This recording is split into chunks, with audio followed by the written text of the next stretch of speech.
Hello everybody, this is Zodiac Iron Fist, aka Rob. I play bass on YouTube.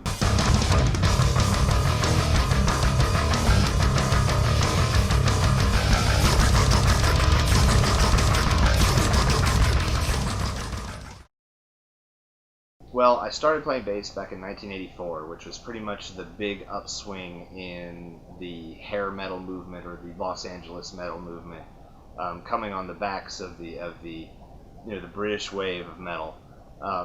And so I got into Iron Maiden and Motley Crue and all these bands back then that were so exciting to me.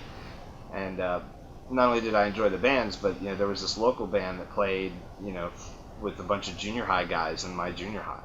And one night they were playing, and one of the girls from my school, real popular girl, ran up on the stage and kissed one of the members of that band.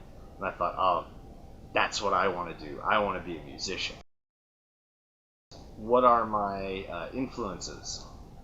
And I gotta say, I've been on a very long trek, and for 25 years I've been playing bass, and I've picked up all these influences and left them off at other places. So I have this long string of influences. So rather than waste a lot of time on this, I just made a quick thing so you can see who were my influences, when they became an influence, and why. Ready?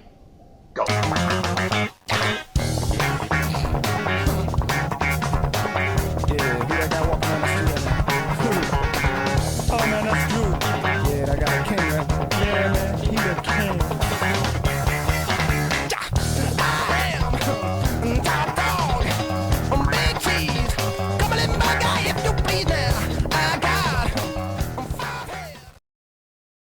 I like a lot of different kinds of music, but my favorite genre of all has got to be death metal or thrash metal. It came up in the 80s, and it was just everything I liked about all the other metal. It had all the heavy riffs, and instead of singing la la la, they were just growling, and I loved that.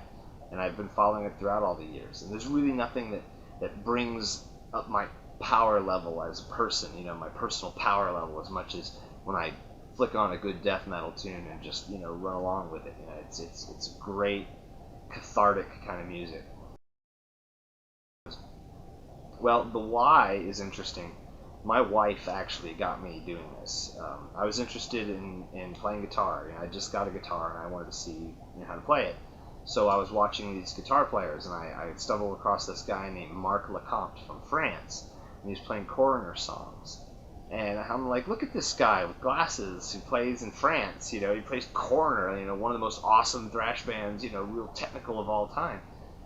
And I thought it was so interesting.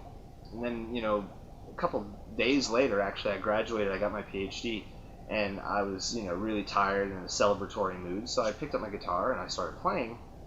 And my wife set down the digital camera on the table in front of me as I played Iron Maiden's Lost for Words. And if you dig through my videos, you'll find that's my very first video, is this Lost for Words. And we posted it as a lark. We put it on YouTube so Marc Lecomte could see it, because I was talking to him at the time.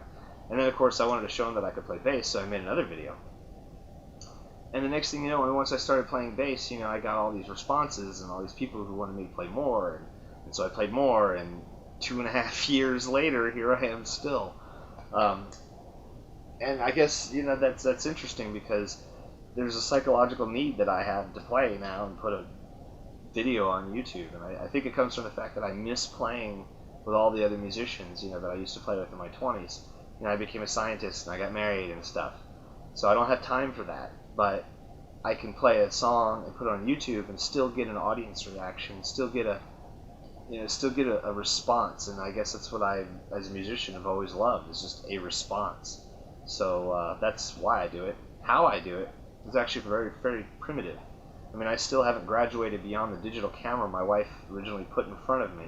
I put it on a tripod now, which I guess makes me sophisticated, but other than that, I really don't have much going. My bass is plugged into a Digitech BP80, which I don't really put any effects on it. I just pump up the gain quite a bit. And that runs into a M-Audio fast track guitar recorder, which is USB plugged into the computer, and there I have a piece of software that handles multiple tracks, and one track is the song, and the rest the other I'm recording on playing bass. Then I take that audio and video from the camera and I put them into a movie maker and sync them up, and that's how I do my videos. There's probably two of them.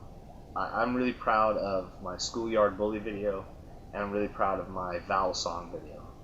Both of those videos I animated characters, one frame at a time. Drew them on the screen and animated them. Well, I used South Park Creator to create the characters, and then I kind of drug them along the screen.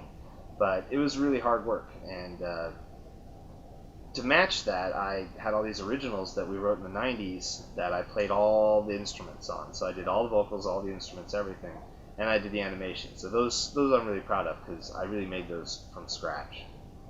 Other videos that I'm really proud of, well, of course, anything I did with Metal Force 5, those videos are just awesome. But other than that, I did this video for Kalamazoo, and I did another video for Spaghetti Western, both Primus songs, and they feature my best friend since 4th grade. We call him the Sloyd on YouTube because we don't say his name.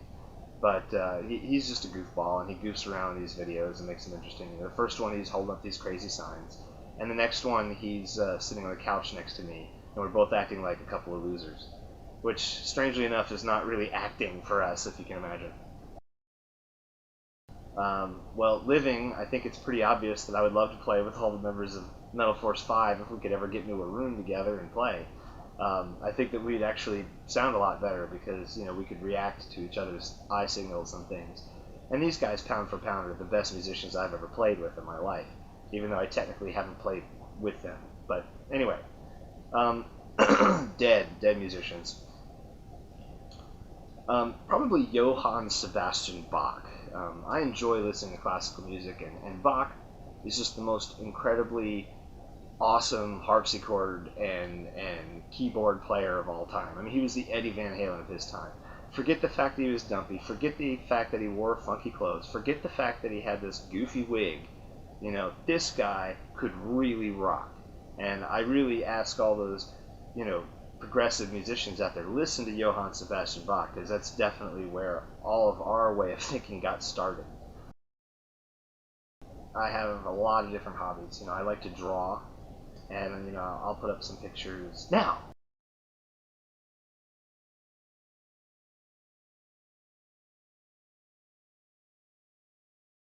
Okay, so I'm not that great an artist, but I enjoy doing it anyway. Let's see. I also like to take care of animals. Everyone's seen Sebastian, my cat. This is Nibbles here. This is my Oscar. He's gotten quite big. And, I don't just raise big animals, I also raise little ones too. Over here I've got a colony of mealworms that I keep. I'm an entomologist, that's my specialty in science. And so I keep this colony of mealworms so I could feed Nibbles here, and so I could use it for fish bait, which actually gets me to my next hobby, fishing. I enjoy fishing. I haven't gotten out this much this year, but I really enjoy sticking a line in the water and reeling something in. And the last, and probably the hobby I spend the most on, my wife and I like to play video games, together. And we play all kinds of video games, but one that is probably stands out the most is we like to play Guild Wars, which is your MMORPG type of game, but you don't pay every month. That's what's nice about it. And we like to run around on it. We have this little guild, her, me, the Sloyd, and a couple of other friends, so far. And we like to do adventures on it and collect stuff, every week. It's just something fun to do, and the characters keep getting a little bit more powerful, but not too powerful. And it's a real fun game. Well, anyway, that's me answering these questions, and so I hope you guys enjoyed this video, and I want to thank you guys once again for even allowing a doofus like me to play bass for you. Hopefully I won't be talking too much, but while I am, hello and goodbye.